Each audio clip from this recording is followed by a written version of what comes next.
The Indiana Fever went from being embarrassed on their home court to pulling off one of the most satisfying revenge wins of the season. Just 2 days after a heartbreaking 1-point loss to the Atlanta Dream, the Fever responded with grit, toughness, and a new sense of urgency that proved they're not the same team as before. That May 20th loss at Gainbridge Fieldhouse wasn't just any defeat. It was the kind that exposed every flaw. The Fever were outmuscled, outscored in the paint, and simply outplayed. They allowed 91 points, couldn't contain the Dream's size, and lost control of the game at the free throw line. Brittney Griner dominated with 21 points, and Ryan Howard added 20, tearing through Indiana's defense. The Dream shot 32 free throws to Indiana's 26 and capitalized on the Fever's foul trouble. The result?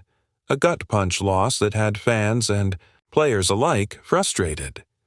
But while most people saw a team crumble, the Fever were quietly studying. Head coach Stephanie White and her staff didn't just accept the loss, they treated it like a blueprint for how to beat Atlanta. White admitted they didn't match up well with the Dream, acknowledging the size and skill difference, especially with players like Griner and Howard. But the Fever didn't back down. They regrouped. They rewatched film.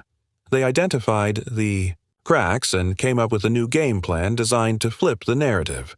And that's exactly what happened in Atlanta on May 22nd. When the Fever hit the court for the rematch, they looked like a completely different team. They brought the fight right to Atlanta's doorstep and flipped the script completely. They outscored the Dream 46-20 in the paint, after being dominated in that area just 2 nights earlier. The defense that had been flat and ineffective suddenly turned aggressive and disruptive. The Fever were no longer playing on their heels. They came out swinging. They rotated faster, closed off passing lanes, and brought unexpected help defense from odd angles that threw the Dream off balance. The game plan was chaos, but controlled chaos, and it worked.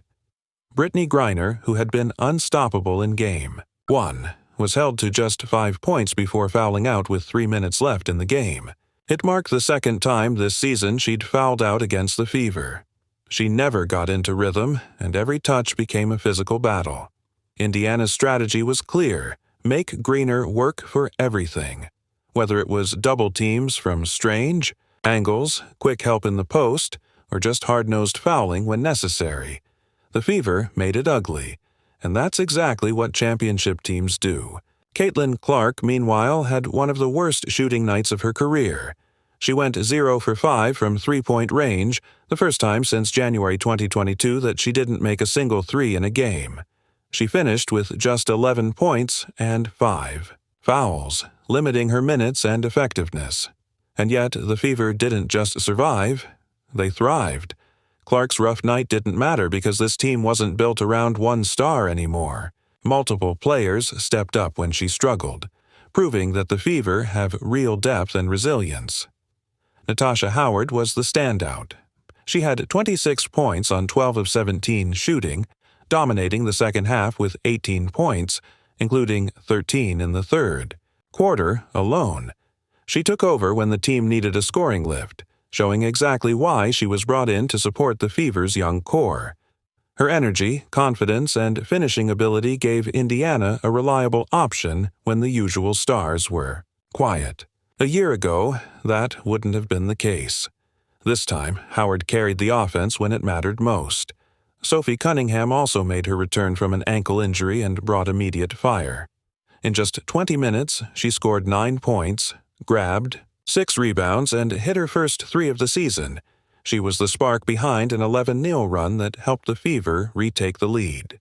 Her hustle went beyond the box score, drawing charges, fighting for rebounds, and lifting the team's intensity. Lexi Hull added another strong performance off the bench with 10 points and a career-high tying 4 assists.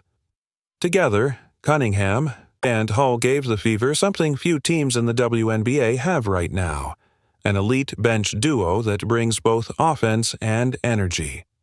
This improved bench depth was one of the most noticeable differences from Game 1. The Fever's reserves outscored Atlanta's bench by 16 points.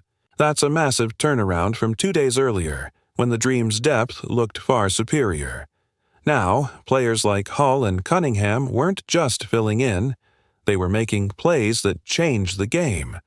This wasn't about surviving Clark's off night. This was about winning because of the players around her. It was proof that Indiana had become a complete team, not just a collection of talent waiting for Clark to go off. And speaking of Clark, even though her shot wasn't falling, her leadership still shone through. In the third quarter, she got into a heated exchange with Ryan Howard after a hard foul. Cameras caught Clark staring Howard down and saying, "I'm not scared of you." She stood her ground, gave Howard a sarcastic thumbs up, and walked back to her bench with zero fear in her eyes. That moment went viral, and for good reason. It showed Clark's fire, her toughness, and her refusal to be intimidated, even when things weren't going her way. That moment lit a spark not just for her, but for the entire Fever team. The defense got tighter, the energy went up. The Fever started playing with playoff intensity, the kind of edge championship teams need. Clark's leadership went beyond scoring. She made smart passes late in the game, including a critical one to Aaliyah Boston that helped seal the win. When the Dream pressured, Clark didn't fold.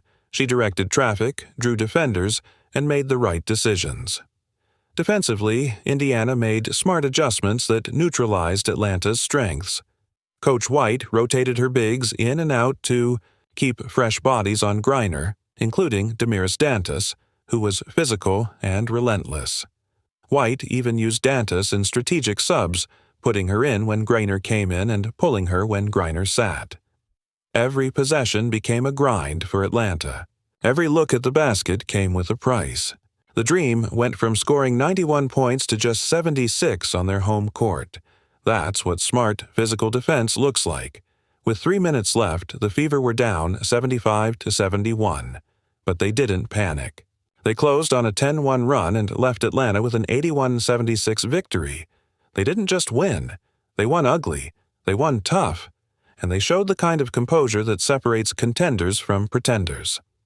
This game wasn't about a superstar carrying a team. It was about a team carrying each other. When Clark struggled, Howard stepped up. When Boston got in foul trouble, Dantas held her ground. When the starters needed a lift, Hull and Cunningham brought the spark. Everyone played their role. Everyone mattered. And in the final minute, Coach White trusted her bench. She subbed in Sophie and Lexi to press full court, even with just a 3-point lead. That decision paid off. The Fever forced bad passes, disrupted the Dream's flow, and shut the door on the comeback. Even Sydney Colson, who hadn't played all game, got thrown into the final possessions for her defensive awareness. That's how deep this team is. They can go 11 players deep and still find someone to contribute when it matters most. That's not just a luxury. That's how you win championships. This win was more than just redemption. It was a message. The Fever are not here to be pushed around. They're not here to ride one player's coattails. They are a complete, tough, deep, and resilient team that learns from losses and responds like champions. They fought back from being outclassed at home, studied their mistakes, and came into a hostile arena with one goal: make Atlanta pay. And they did. Even with Clark's rough night, she found ways to lead. Her words to Howard, "I'm not scared of you," were more than just trash talk. They were a declaration. This team is no longer scared of the moment. They're not scared of bigger opponents. And they're definitely not scared of adversity. The Indiana Fever proved in one intense, emotional, physical game that they belong among the league's elite. They can win when it's pretty, and they can win when it's gritty. That's what great teams do. And the Fever just proved they're becoming one, coming one,